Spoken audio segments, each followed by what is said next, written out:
El sol se desangraba en el horizonte, tiñendo de rojo las calles adoquinadas de Sevilla, cuando Javier escuchó el grito que le heló la sangre. «Maricón, no perteneces aquí», resonó la voz de doña Carmen desde el balcón, como un trueno que desgarró la calma del barrio. Él, con las manos temblando y el corazón latiendo como un tambor, supo que su vida, una vez más, estaba a punto de cambiar. Javier López, de 27 años, había regresado a su Sevilla natal tras años en Madrid, buscando paz en el barrio de Triana, donde los recuerdos de su infancia aún danzaban en cada esquina. Era un hombre de presencia imponente, alto, de hombros anchos y músculos esculpidos por horas en el gimnasio, pero con una mirada suave que escondía cicatrices de batallas emocionales. Su cabello negro caía en ondas rebeldes sobre su frente, y su piel bronceada brillaba bajo el sol andaluz. Había vuelto con un sueño, abrir una pequeña academia de baile flamenco, un arte que lo había salvado en los momentos más oscuros. Pero Triana, con su encanto de balcones floreados y tabernas llenas de vida, también albergaba sombras como doña Carmen, la vecina de al lado, una mujer de unos 60 años cuya lengua afilada era tan temida como el verano sevillano. Aquella tarde, Javier estaba colgando luces en el patio de su academia, tarareando una soleá, cuando el insulto de doña Carmen lo golpeó como un latigazo. No era la primera vez. Desde que se mudó, ella lo observaba con desprecio, susurrando comentarios venenosos a los vecinos. «Ese chico no es normal, traerá problemas». Pero esta vez, su voz había cruzado un límite, resonando para que todos en la plaza la oyeran. Javier sintió las miradas de los transeúntes clavándose en él, pero no respondió. En cambio, apretó los puños y siguió trabajando, aunque cada fibra de su ser gritaba por defenderse. En ese momento, una figura apareció en la calle. Mateo Rivera, de 25 años, era nuevo en el barrio. Con su cabello castaño claro, ojos verdes que parecían contener un océano y un cuerpo atlético que delataba sus días como nadador, Mateo era un contraste perfecto con Javier, extrovertido, risueño, pero con una profundidad que solo se revelaba en sus silencios. Había llegado a Sevilla para trabajar como fotógrafo freelance, capturando la esencia de la ciudad para una revista internacional. Mateo, también abiertamente gay, había notado a Javier desde el primer día, atraído por su mezcla de fuerza y vulnerabilidad. Ahora, al escuchar el grito de doña Carmen, se acercó con pasos firmes. «¿Estás bien?», preguntó Mateo, su voz baja pero cargada de empatía. Javier lo miró, sorprendido por la calidez en esos ojos verdes. Por un instante, el peso del insulto se aligeró. «No es la primera vez», murmuró Javier, forzando una sonrisa. «Y no será la última». Mateo frunció el ceño, pero no insistió. En cambio, señaló las luces que Javier estaba colgando. «¿Necesitas ayuda con eso?» «Soy un desastre con las decoraciones, pero puedo intentarlo». Javier soltó una risa breve, la primera en todo el día, y asintió. Esa noche, mientras trabajaban juntos bajo las estrellas, algo comenzó a florecer entre ellos. No eran solo las luces que iluminaban el patio, sino una chispa de complicidad, de esas que surgen cuando dos almas heridas reconocen su dolor mutuo. Mateo contó que había crecido en un pueblo conservador cerca de Granada, donde ser el mismo era un acto de valentía diaria. Javier, por su parte, confesó que el flamenco había sido su refugio tras años de rechazo familiar. Cada palabra compartida era como un paso de baile, cuidadoso pero lleno de pasión. Sin embargo, doña Carmen no estaba dispuesta a dejarlos en paz. Al día siguiente, un cartel apareció en la puerta de la academia de Javier. «Este lugar no es para los de tu clase». Las palabras, escritas con marcador rojo, eran un puñal directo al corazón de Javier. Los vecinos murmuraban, algunos con curiosidad, otros con desaprobación. La tensión en el barrio crecía, y Javier sentía que su sueño de construir un hogar en Triana se desmoronaba. Pero Mateo, con su cámara colgada al cuello, se plantó frente a él. «No dejes que gane», dijo, su voz firme. «Vamos a demostrarles quiénes somos». Javier no estaba tan seguro. Había aprendido a sobrevivir guardando silencio, escondiendo su dolor tras una fachada de fuerza. Pero algo en la determinación de Mateo lo hizo dudar. Tal vez, solo tal vez, había encontrado a alguien con quien valía la pena luchar. Mientras el sol se ponía sobre el Guadalquivir, Javier tomó una decisión: no se rendiría. No esta vez. Los días siguientes en Triana fueron un torbellino de emociones. Javier se levantaba al alba, ensayando pasos de flamenco en su academia, intentando ahogar el eco de las palabras de doña Carmen. Pero el cartel en la puerta seguía quemándole en la memoria, como una herida que se niega a sanar. Cada mañana, al abrir las cortinas, sentía los ojos del barrio sobre él, juzgándolo, evaluándolo. Sin embargo, Mateo se convirtió en su ancla. Con su cámara siempre lista, Mateo capturaba momentos de la vida cotidiana en Triana. Un niño jugando en la plaza, una anciana regando sus geranios, el río reflejando las luces del atardecer. Pero sus fotos favoritas eran las de Javier, un primer plano de sus manos moviéndose con precisión al ritmo de una bulería, o la curva de su sonrisa cuando olvidaba por un instante el peso del mundo. Mateo tenía una habilidad especial para encontrar belleza en lo roto. «Mira esto», le dijo una tarde, mostrándole una foto en su cámara. Era Javier, sudoroso tras un ensayo, con el rostro iluminado por un rayo de sol que se colaba por la ventana. «Esto es lo que veo cuando te miro», añadió Mateo, su voz suave pero cargada de intención. Javier sintió un calor subiéndole por el pecho, una mezcla de gratitud y algo más profundo, algo que no se atrevía a nombrar. Pero la paz era frágil. Doña Carmen, con su influencia en el barrio, comenzó a esparcir rumores más allá de los insultos. En la panadería, en la iglesia, en las tertulias de la plaza, susurraba que la academia de Javier era una mala influencia para los jóvenes. Algunos vecinos, temerosos de su lengua viperina, empezaron a evitar la academia. Las inscripciones, que habían comenzado con entusiasmo, se estancaron. Javier notó las miradas esquivas, los saludos que ya no llegaban. Una noche, al cerrar la academia, encontró un nuevo mensaje en la puerta: «Vete de aquí». Esta vez, las letras eran más grandes, más agresivas. «Esto tiene que parar», dijo Mateo, furioso, mientras limpiaba el mensaje con un trapo. Javier, sin embargo, sentía que el suelo se desmoronaba bajo sus pies. «¿Y si tiene razón?», murmuró, su voz quebrada. «¿Y si no pertenezco aquí?». Mateo lo tomó por los hombros, obligándolo a mirarlo. «Tú perteneces a donde quieras estar, Javier. No dejes que ella te robe eso». Sus palabras eran un faro en la tormenta, pero Javier no podía evitar sentir que estaba perdiendo la batalla. Decidido a contraatacar, Mateo propuso un plan: organizar un espectáculo de flamenco abierto al público en la plaza del barrio. «Que vean quién eres realmente», insistió. «Tu arte habla más fuerte que sus palabras». Javier dudó. Exponerse así, en un barrio que ya lo miraba con desconfianza, era un riesgo enorme. Pero la convicción en los ojos de Mateo lo hizo ceder. Juntos comenzaron a planear el evento, trabajando hasta altas horas de la noche. Mateo diseñó carteles, mientras Javier ensayaba con una intensidad que rayaba en la obsesión. Cada paso, cada giro, era una declaración de resistencia. El día del espectáculo llegó con un cielo despejado y un calor que parecía vibrar en el aire. La plaza de Triana estaba llena, niños corriendo, ancianos en sillas plegables, curiosos que se acercaban atraídos por los carteles. Doña Carmen, por supuesto, estaba allí, con los brazos cruzados y una mueca de desdén. Javier, vestido con una camisa negra ajustada y pantalones de baile, subió al escenario improvisado con el corazón en la garganta. La música comenzó, una guitarra que lloraba y cantaba al mismo tiempo. Sus pies golpeaban el suelo con furia, con pasión, contando una historia de dolor, de lucha, de amor. La multitud, al principio silenciosa, empezó a aplaudir al ritmo, hipnotizada por la fuerza de su baile. Mateo, desde un rincón, capturaba cada momento con su cámara, pero sus ojos no podían apartarse de Javier. Había algo magnético en él, una mezcla de vulnerabilidad y poder que lo hacía imposible de ignorar. Cuando el espectáculo terminó, la plaza estalló en aplausos. Algunos vecinos, los mismos que días antes evitaban a Javier, se acercaron para felicitarlo. Pero doña Carmen no se movió. Sus ojos, fríos como el hielo, prometían que esto no había terminado. El éxito del espectáculo marcó un punto de inflexión, pero no el final de la guerra. Javier sintió, por primera vez en semanas, un destello de esperanza.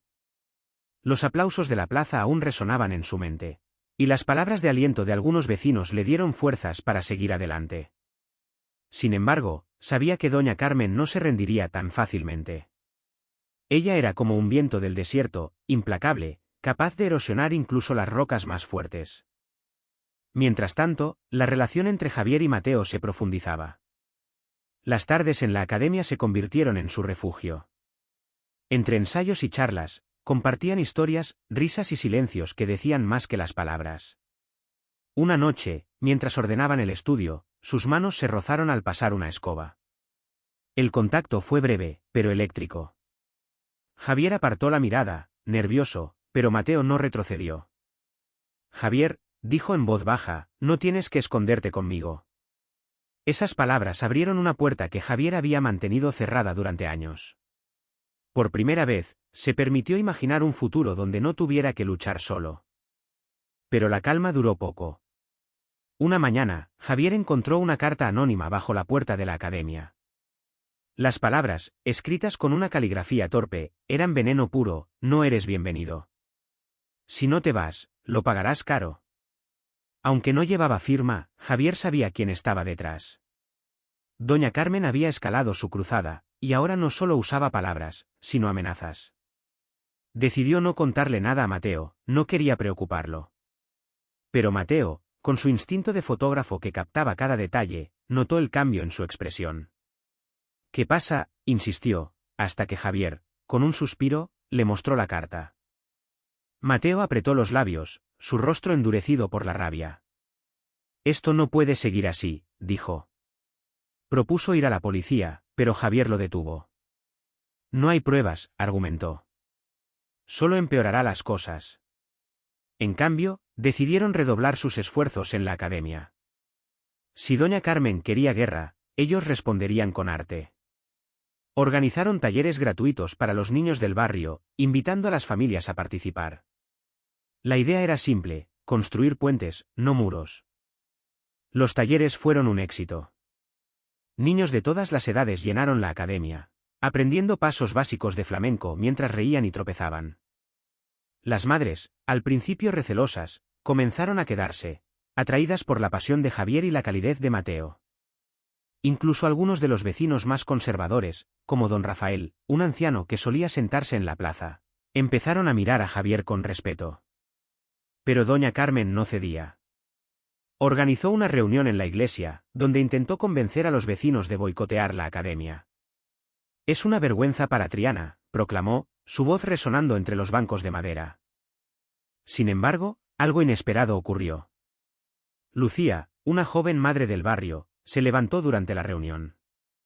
Mi hija adora las clases de Javier, dijo con firmeza. Él no hace daño a nadie. ¿Por qué no lo dejamos en paz? Otros vecinos murmuraron en apoyo, y por primera vez, doña Carmen se quedó sin palabras. Pero su silencio no era derrota, sino una pausa estratégica. Javier y Mateo lo sabían, la tormenta aún no había pasado. Esa noche, sentados en el tejado de la academia, con el río Guadalquivir brillando bajo la luna, Javier y Mateo hablaron de sus miedos.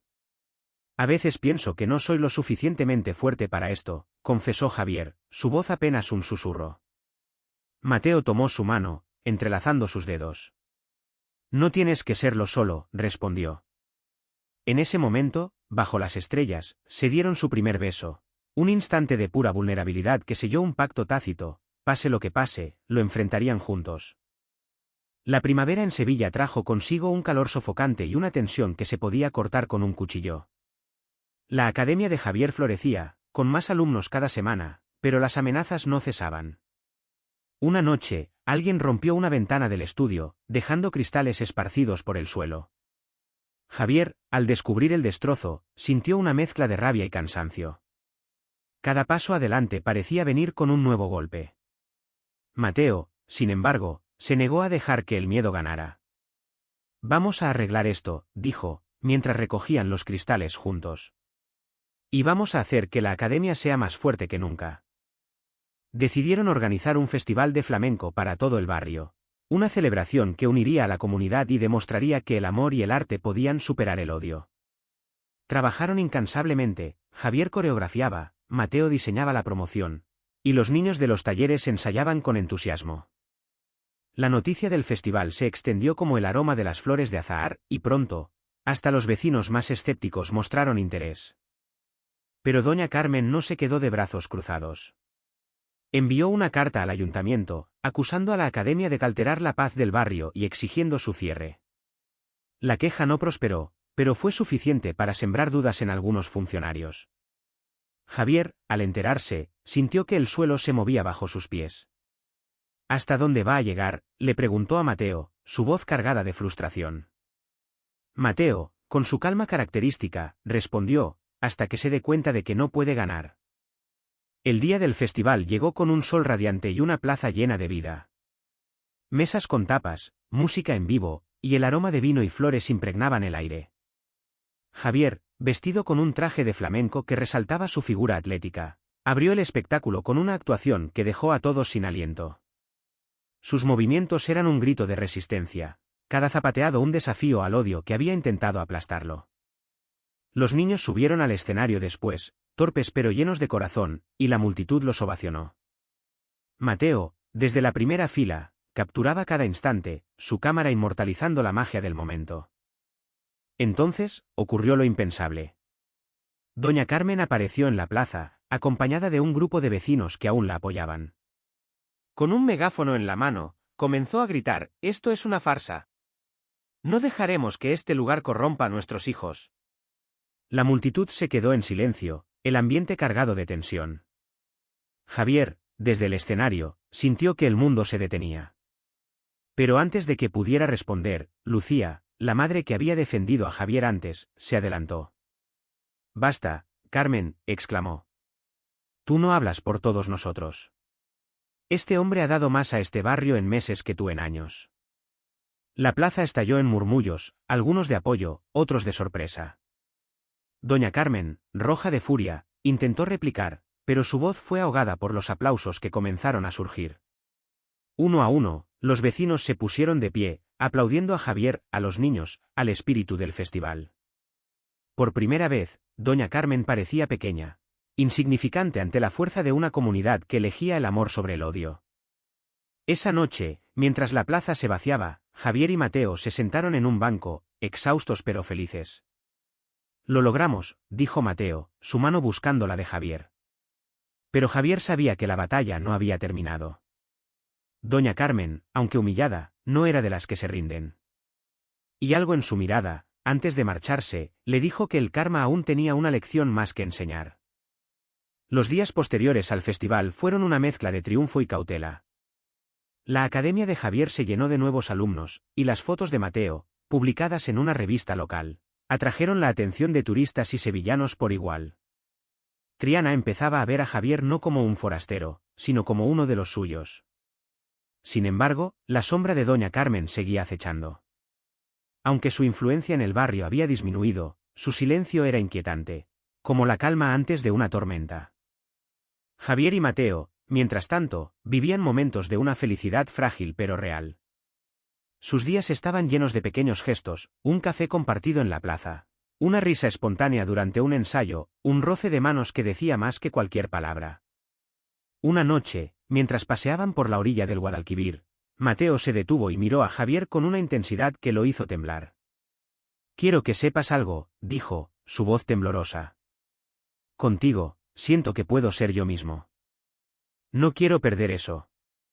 Javier, abrumado, solo pudo asentir antes de abrazarlo, sintiendo que, por primera vez en años, no estaba solo. Pero la paz se rompió una mañana cuando Javier llegó a la academia y encontró la puerta forzada. Dentro, todo estaba destrozado, los espejos rotos, las sillas volcadas, los carteles del festival rasgados. En la pared, con pintura roja, alguien había escrito: «Te lo advertimos». Javier se quedó paralizado, el aire atrapado en sus pulmones. Cuando Mateo llegó y vio el desastre, su rostro se endureció. «Esto no es solo odio», dijo. «Esto es personal». Llamaron a la policía, pero sin pruebas concretas, poco podían hacer. Los vecinos, al enterarse, se acercaron a ayudar, trayendo escobas, pintura, y palabras de aliento. Lucía, con su hija de la mano, fue una de las primeras en llegar. «No estás solo, Javier», dijo, mientras organizaba a los voluntarios. En unas horas, la academia estaba limpia, aunque las cicatrices del ataque seguían allí, invisibles pero palpables. Mateo, decidido a no dejar que el miedo ganara, propuso un nuevo plan: usar sus fotos para contar la historia de la academia, de Javier y del barrio. Vamos a mostrarle al mundo quién eres, dijo. Juntos, crearon una exposición fotográfica que se presentaría en una galería local.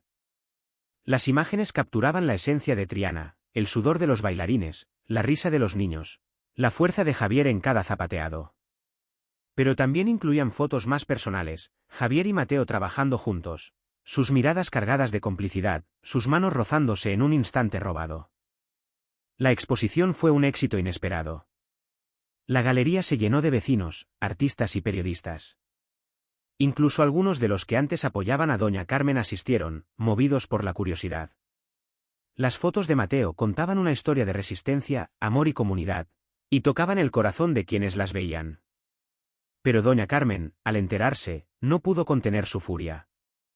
En una última jugada desesperada, irrumpió en la galería durante la inauguración, gritando acusaciones y señalando a Javier como una desgracia para Triana. Esta vez, sin embargo, el barrio no se quedó callado. Don Rafael, el anciano que solía sentarse en la plaza, se levantó con dificultad y habló con una voz que temblaba de emoción. He vivido en Triana toda mi vida, dijo. Y nunca había visto a alguien dar tanto por este barrio como Javier. Déjenlo en paz.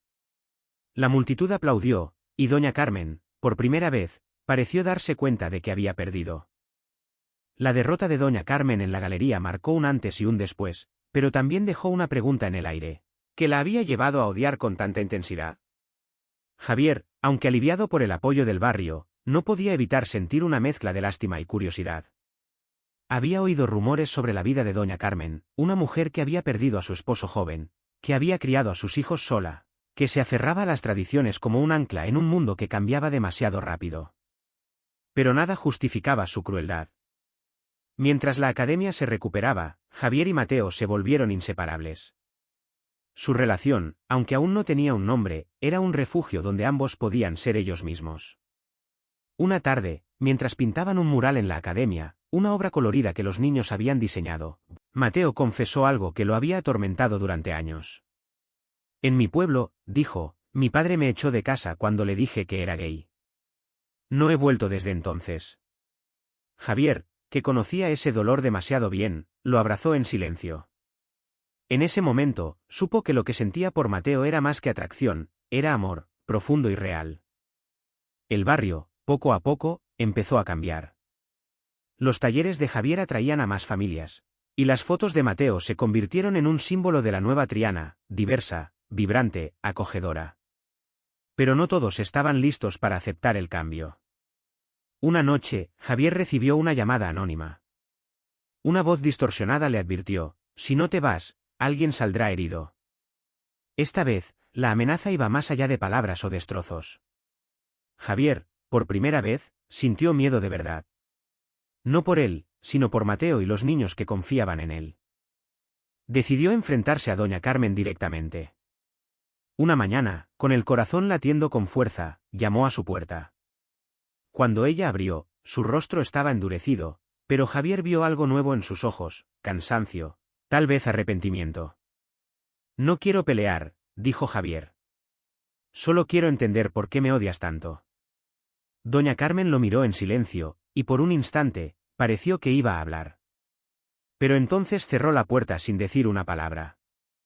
Esa noche, un incendio estalló en la academia. Las llamas eran pequeñas, pero el daño fue devastador: los trajes de flamenco, los instrumentos, el mural de los niños, todo quedó reducido a cenizas. La policía sospechó que había sido intencionado, pero no había pruebas. Javier, al ver las ruinas de su sueño, cayó de rodillas, las lágrimas mezclándose con el hollín en su rostro. Mateo lo abrazó, prometiéndole que lo reconstruirían juntos. Pero en el fondo, ambos sabían que el Dispensable estaba cerca, observándolos desde las sombras. Los vecinos, al enterarse, organizaron una colecta para ayudar a Javier. Incluso don Rafael, con su pensión modesta, donó lo que pudo. Lucía y otras madres comenzaron a planear un nuevo festival para recaudar fondos. La solidaridad del barrio era un bálsamo, pero también un recordatorio de lo mucho que habían perdido. Javier, agotado pero decidido, juró que no dejaría que el odio ganara. Con Mateo a su lado, empezó a planear la reconstrucción, no solo de la academia, sino de su propia esperanza. La reconstrucción de la academia se convirtió en un esfuerzo colectivo que transformó Triana. Vecinos que antes apenas saludaban a Javier ahora traían herramientas, pintura y palabras de aliento. Los niños, con sus pequeñas manos, ayudaban a limpiar los escombros, mientras las madres cocinaban para los voluntarios. Mateo documentaba cada momento, sus fotos capturando no solo el trabajo, sino la humanidad que surgía de la tragedia. Pero en el corazón de Javier, una pregunta seguía ardiendo: ¿quién había causado el incendio? Una noche, mientras revisaban los escombros, Lucía se acercó a Javier con una confesión. «Creo que sé quién fue», dijo, su voz temblorosa. Contó que había visto a Antonio, el hijo menor de doña Carmen, merodeando cerca de la academia la noche del incendio. Antonio, un joven de unos 20 años, siempre había sido reservado, siguiendo los pasos de su madre con devoción ciega. Javier, aunque furioso, sintió una punzada de compasión. ¿Era Antonio un peón en el juego de su madre, o actuaba por su cuenta? Decidió enfrentarse a él. Lo encontró en la plaza, sentado solo, con la mirada perdida. «Antonio», dijo Javier, su voz firme pero no agresiva. «Sé que fuiste tú». El joven lo miró, sorprendido, y por un instante pareció que negaría todo. Pero entonces, sus hombros se hundieron, y las lágrimas comenzaron a caer. «No quería hacerlo», confesó. «Mi madre. Ella dijo que era lo correcto, que estabas destruyendo el barrio». Javier, aunque herido, vio en Antonio a alguien atrapado, como él lo había estado alguna vez. En lugar de denunciarlo, Javier le ofreció una oportunidad. «Ayúdanos a reconstruir», dijo. «Haz algo bueno por una vez». Antonio, abrumado, aceptó. Al día siguiente, se presentó en la academia, trabajando en silencio junto a los demás. Los vecinos, al principio recelosos, comenzaron a aceptarlo, viendo en él a un joven perdido que buscaba redención. Doña Carmen, al enterarse, montó en cólera. Confrontó a Javier en la plaza, acusándolo de manipular a su hijo. Pero esta vez, Antonio se interpuso. «Madre, basta», dijo, su voz quebrada pero decidida. «Todo esto, el odio, el miedo. No es lo que quiero ser». Por primera vez, doña Carmen no tuvo respuesta. Se marchó en silencio, dejando tras de sí un barrio que ya no la seguía ciegamente. La academia reabrió sus puertas semanas después, más hermosa que nunca. El nuevo mural, pintado por los niños, era un testimonio de la resiliencia de Triana. Javier y Mateo, ahora abiertamente una pareja, lideraron la inauguración con un espectáculo que hizo vibrar la plaza. Pero la verdadera sorpresa vino al final, cuando Antonio subió al escenario, y con voz temblorosa, pidió disculpas públicas por sus acciones. La multitud, conmovida, lo recibió con aplausos. El verano llegó a Sevilla con una brisa cálida que parecía llevarse los últimos rastros de la tormenta. La academia de Javier no solo había renacido, sino que se había convertido en el corazón de Triana. Las clases estaban llenas, los talleres rebosaban de risas, y las fotos de Mateo adornaban las paredes, contando la historia de un barrio que había aprendido a abrazar la diversidad. Pero el cambio más profundo no estaba en los edificios ni en los aplausos, sino en las personas. Doña Carmen, desde la reclusión de su casa, observaba el barrio desde su balcón. Ya no gritaba, ya no reunía a los vecinos para sus cruzadas. La confesión de Antonio y el apoyo abrumador a Javier la habían dejado sola, enfrentada a sus propios prejuicios. Una tarde, Javier la vio sentada en la plaza, mirando a los niños jugar. Por impulso, se acercó. «Doña Carmen», dijo con suavidad, «la academia está abierta para todos. Incluso para usted». Ella lo miró, sus ojos nublados por lágrimas que no derramó. No respondió, pero algo en su expresión sugería que, por primera vez, estaba escuchando. Antonio, mientras tanto, encontró un nuevo propósito. Se convirtió en un voluntario habitual en la academia, ayudando con las clases y ganándose el respeto de los niños.